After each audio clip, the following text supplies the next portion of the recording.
Johnson right there, just right there. Mr. Johnson will not allow me to get my property out of my home, and the sheriffs are allowing him to keep my property. I had a $50 bill that was in there. I found the $55 bill with a final walkthrough. And I'm finding things that still belong to me, and they won't allow me to get it, and they won't bring it out to me. They gave me the stuff around here, and they said that everything else he's keeping. My sinks, I have counters, I have cabinets. I have a $300 cabinet that's 8 foot tall.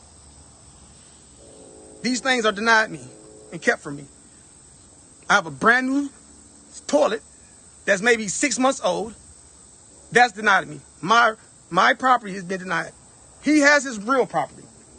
All the movable property. I also have equipment in the back. I've been denied all of it, and the sheriff's allowed it.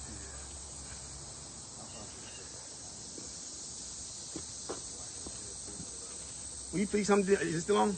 Yeah. Can you please come out, because it's numerous stuff. This here is Mr. Johnson right here. I'm gonna get your ass back with this one, legally. Legally, boy, I ain't going with the court, man.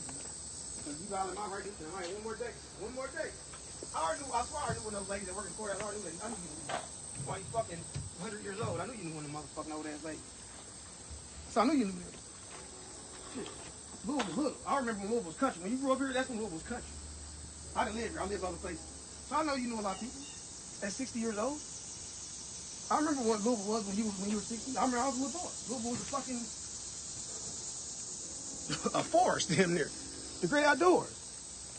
So I knew you probably knew a lot of them ladies that worked in the back behind those desks. And when I said your name, tell me they were really obvious the way they responded. When I say your name, see what I talked to, they made sure they heard every part of the conversation. Sometimes made this up a part of the conversation. So that's why I know you was able to do this. I just left yesterday.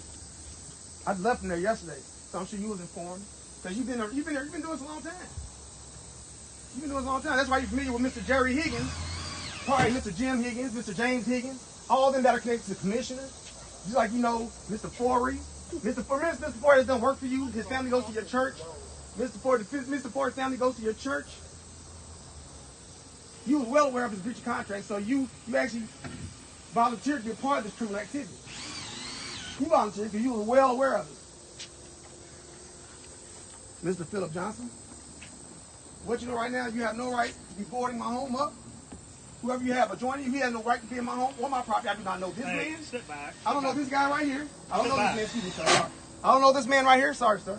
I don't know this man right here. Never seen him a day in my life. He packed up, him and some other guys packed up everything in my home, and I wasn't allowed to see what they got, whatever.